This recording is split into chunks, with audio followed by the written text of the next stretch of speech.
One eternity Top 10 later. best tight ends of all time? Let's go. At number 10, give me one of the first to ever do it, Mike Ditka. Mike Ditka was pretty much the first notable tight end ever. The man came into the league in 1961, but had a really big impact. Passing game in the 1960s was damn near non-existent, but this didn't stop Iron Mike from amassing over 5,800 yards, 43 TDs, and winning Rookie of the Year. Combine that with 2 first-team All-Pro selections and being a great blocker, you got a man who deserves a spot in the top 10. At number 9, give me another pioneer of the tight end position, John Mackey. Coming into the league only 2 years after Mike Ditka, John Mackey was an even more dangerous offensive weapon. He didn't play quite as long as Ditka, but had over 5,200 yards and 38 TDs along with 3 first-team All-Pro selections. Honestly, Mackey and Ditka are pretty interchangeable, same era, similar stats, similar impact, but I just put Mackey over Ditka because I think he was a little bit more talented of a player. At number 8, give me one of the best Browns players ever, Ozzie Newsome. Ozzie was a ridiculous athlete and had some of the best hands ever and pretty much played like a wide receiver. Had almost 8,000 yards, 47 touchdowns, a first-team All-Pro selection, 2 1,000-yard seasons, and went on to become a legendary GM. Just phenomenal stuff. At number 7, give me the Cowboys legend, Jason Witten. You want to talk about consistency at the tight end position? Well, this is the guy you need to look at. Jason Witten played 17 seasons in the NFL and was productive for almost all. 11-time Pro Bowl selection, 2-time first-team All-Pro, over 13,000 yards, 74 TDs. He's just the pinnacle of reliability. At number 6, give me Ozzie Newsome's 80s counterpart, Kellen Winslow. A lot of people credit Kellen Winslow for making the tight end position what it is today, and that's for good reason. He was the first real deep threat at the position, and the combination of him and Dan Fouts was absolutely lethal for that Chargers offense. He didn't play for too long, so the counting stats aren't anything amazing, but it's still over 6,700 yards, 45 TDs, and 3 first-team All-Pro selections in a row. Just a generational talent. Number 5, give me one of the biggest personalities in NFL history, Shannon Sharpe. The good thing is, Shannon backed up that personality on the field. Part of an electric Broncos offense, Sharpe racked up over 10,000 yards, 62 TDs, 4 first-team All-Pro selections, and won 3 Super Bowls. And is now, of course, known as one of the biggest sports personalities in the world. At number 4, give me the touchdown machine, Antonio Gates. This guy was a freak of nature, and he used that ability to become the all-time touchdown leader for tight ends. In other words, you were not going to guard this man in the red zone. Some guys just have a nose for the end zone, and Antonio Gates is definitely one of those guys, but he also had a nose for 3 first-team All-Pro selections, nearly 12,000 yards, and 116 touchdowns. At number 3, give me a man who likes to dance, Travis Kelce. There's a strong argument to be made that Travis Kelce is the best receiving tight end ever, and I don't necessarily disagree with that. There's no way to ignore over 11,000 yards receiving, 74 touchdowns, and 7 straight 1,000-yard seasons. We've never seen something like that before from a tight end. But his career isn't over yet, and I would like to see 2 or 3 more great seasons before I put him any higher. Number 2, give me the ultimate spiker of the football, Rob Gronkowski. Gronk is my favorite tight end of all time, and it definitely hurt me not to put him at number 1, but the ranking does not diminish his greatness. The things I saw this man do made me question the limits of the human body. It was like he was playing with his little cousins on Thanksgiving or something. He had a pretty short career, but still over 9,200 yards and 92 touchdowns, and oh yeah, he retired, came back, was one of the most productive tight ends in the league, and won a Super Bowl. And at number 1, the best tight end of all time is Tony Gonzalez. At this point in NFL history, there has never been a better combination of peak and longevity at the tight end position than Tony Gonzalez. Tony G played in the NFL for 17 seasons and was a 6-time first-team All-Pro selection, but one of those selections came in his age 36 season. That's ridiculous. He's the only tight end to have over 15,000 yards, 111 touchdowns, and he was actually a decent block. You can make your arguments for Gronk or Kelce, but no one lasted as long and played as good as Tony G.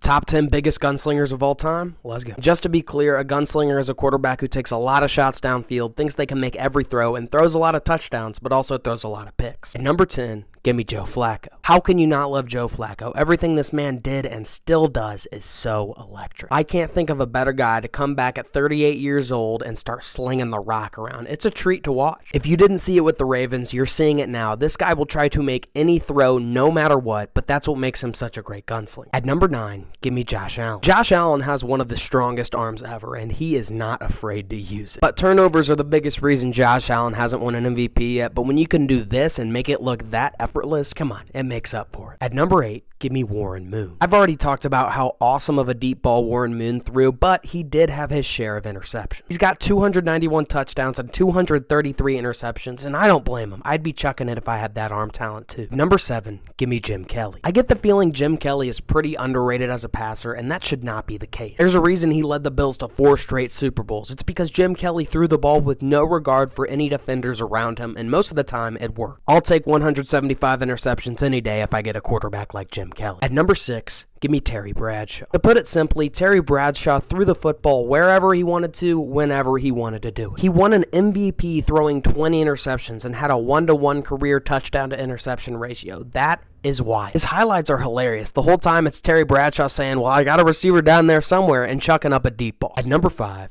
give me Sonny Jurgensen. Just because he played back in the 60s, a lot of people don't know about him, and it's a damn shame. As I watch this guy's film, I'm thinking to myself, this guy played in the 60s, that's how ahead of his time he was. 255 touchdown passes is a crazy amount for when Sonny Jurgensen played, and yeah, he had 189 picks. At number 4, give me Sammy Baugh. Sammy Baugh is the true original gunslinger. Came into the league in 1937. Nobody was passing the ball, and Sammy Baugh comes in, starts slinging it around. His nickname was literally Slingin' Sammy. I don't know how it can get more gunslinger-esque than that. And he also threw for more interceptions than touchdowns, so yeah, he liked to throw it around. At number 3, give me Dan Fouts. Yet another extremely underrated quarterback. Dan Fouts could throw the pigskin. That Chargers offense built on the Air Coryell scheme. It revolutionized the game of football, and Dan Fouts was at the center of it. Deep ball after deep ball after deep ball. The Dan Fouts play style was insane, and it made him an all-time great gunslinger. At number 2, give me Dan Marino. Don't get me wrong, Dan Marino is one of the most accurate passers ever, but he would always try to fit balls in crazy tight windows. And because of that, he threw 252 interceptions. This is by no means discrediting Dan Marino. I'm just trying to explain how Dan Marino was a big-time gunslinger and a very aggressive quarterback. And the biggest gunslinger of all time, it's gotta be Brett Favre. He's the all-time interception leader, and he's thrown for over 500 touchdowns. It's the peak of gunslinging. Did he make some of the dumbest throws ever seen on a football field? Yeah, but for all those dumb throws, he made even more amazing ones.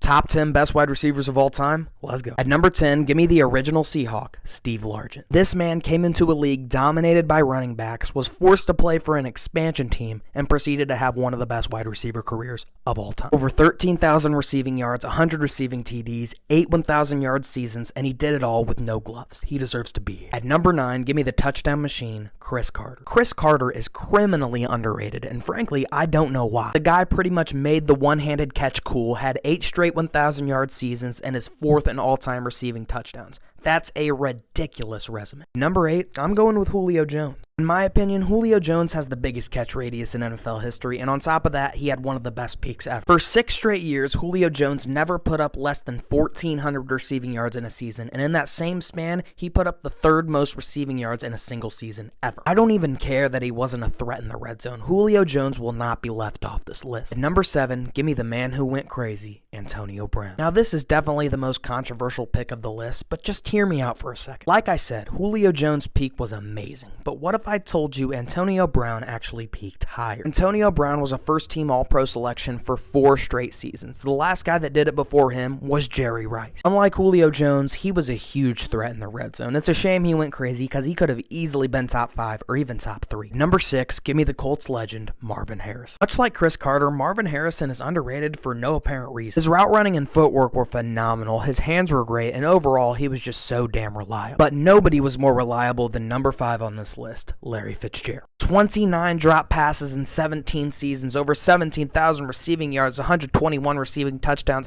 9 1,000-yard seasons, consistency to the maximum. He needs to be top 5. I don't care who you are. Number 4, give me an absolute freak of nature, Calvin Johnson. Megatron is easily the most physically imposing wide receiver to ever play the game, and although he retired early, boy did he make a splash. He has the single season receiving record, has almost 12,000 yards in just 9 seasons. It's time to overlook sample size with this guy. He was a freak of nature and he deserves to be super high. At number 3, give me a man with no weaknesses, Terrell Owens. The crazy thing about T.O. is he never stopped being productive, even in his last season. In his last season, at age 37, T.O. still put up 983 yards and 9 touchdowns. He just did a little bit of everything, which resulted in nearly 16,000 yards, 153 TDs, and 9 1,000-yard seasons. It's foolish to deny his greatness. He's amazing. At number 2, give me the ultimate deep threat, Randy Moss. I know I said Megatron is the most physically imposing ever, but Randy Moss is a close second. Just a ridiculous red zone threat, holds the single season receiving TD record, and led the league in receiving TDs 5 different times. Also, he literally has a play named after him, so I'd say he's pretty good. And of course, the best wide receiver ever is Jerry Rice. It would take way too much time to list all his accolades and records. It's the easiest decision ever, and you have a strong argument to make him the GOAT of football in general. Top 10 best rookie quarterbacks of all time? Let's go. At number 10, give me 2018 Baker Mayfield. Just because of how Baker ended up, I think a lot of people forget how much of a baller he was in his rookie season. I'm talking over 3,700 pass yards, 27 pass TDs, a passer rating of 94. I mean, the guy pretty much peaked as a rookie. At number 9, give me 2008 Matt Ryan. Matt Ryan's individual stats were actually worse than Baker Mayfield's, but the reason he's ahead of him is because he made the damn playoff. Along with making the playoffs, Matt Ryan won the Offensive Rookie of the Year award, threw for over 3,400 yards, 17 TDs, 87 passer rating, and he never looked back. At number 8, give me 2020 Justin Herbert. If I were doing these rankings just by counting stats, Justin Herbert would be number 1. The stats this man put up in his rookie season, it's mind-boggling. He casually put up over 4,300 yards, the second most passing yards by a rookie ever, and 31 passing TDs, the most by a rookie ever. All to the tune of a 98 passer rating, but in typical Chargers fashion, he went 6-9, and that's why he's only at 8. At number 7, give me 1983 Dan Marino. Dan Marino only played 9 games this season, but oh man was he good. He went 7-2, over 2,200 yards, 20 passing touchdowns, 6 interceptions, a passer rating of 96. He was absolutely electrifying and turned out to be one of the best ever. Number 6, give me 2016 Dak Prescott. Dak pretty much did it all this year. He went 13-3, put up over 3,600 yards, and had a 23-4 touchdown to interception ratio. That's insane. If he wasn't playing so good this year, I'd say his rookie year is his best year in the league. At number 5, give me 2004 Big Ben. Now, in terms of personal statistics, Big Ben was pretty average, but he went undefeated. If you pair a 98 passer rating with a 13-0 record, you're in the top 5 of this list. I don't care. At number 4, give me 2012 Russell Wilson. Mr. Unlimited was ice cold this year, over 3,100 passing yards, 26 passing touchdowns, nearly 500 on the ground, and 4 rushing touchdowns with a 100 passer rating.